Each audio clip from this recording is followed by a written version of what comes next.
12,000 பேருந்துகளுக்கு முன்பதிவு செய்து விட்டார்கள் சென்னையிலே, எல்லோரும் வெளியே செல்வதற்கு.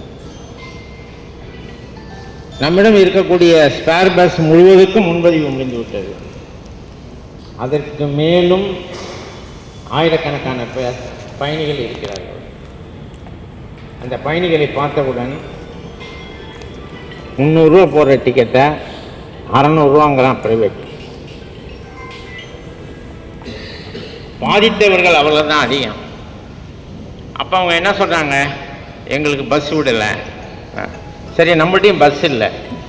அதற்காக மாண்புமிகு அமைச்சர் அவர்கள் எல்லோரோடையும் கலந்து பேசி சொன்னார், சைட்டு நம்ம ப்ரைவேட் வண்டியை ஹையர் பண்ணுவோம், நம்ம கண்டக்டர் இருக்கட்டும், அவங்க டிரைவர் இருக்கட்டும், இந்த வண்டியை நம்ம வண்டி போக மிச்சம் இருக்கின்ற பேசஞ்சர்கள் 1000 ரூபாய் டிக்கெட்டில் போவதற்கு பதிலாக 300 ரூபாய் டிக்கெட்டில் போகிறான்.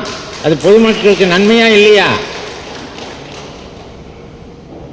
அதில் கூட என்னிடம் சொன்னார்கள் சில மேனேஜர்கள், நம்ம வண்டியை நிறுத்திட்டு ப்ரைவேட் வண்டியாக விட்டான், காசு வாங்கிட்டு சொன்னோம். அது கூட நம்ம நடவடிக்கை எடுத்திருக்கோம்.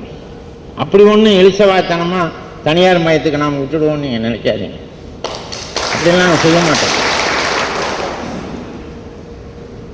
அது தலைமையும் அந்த தவறுகளை செய்ய மாட்டார்கள்.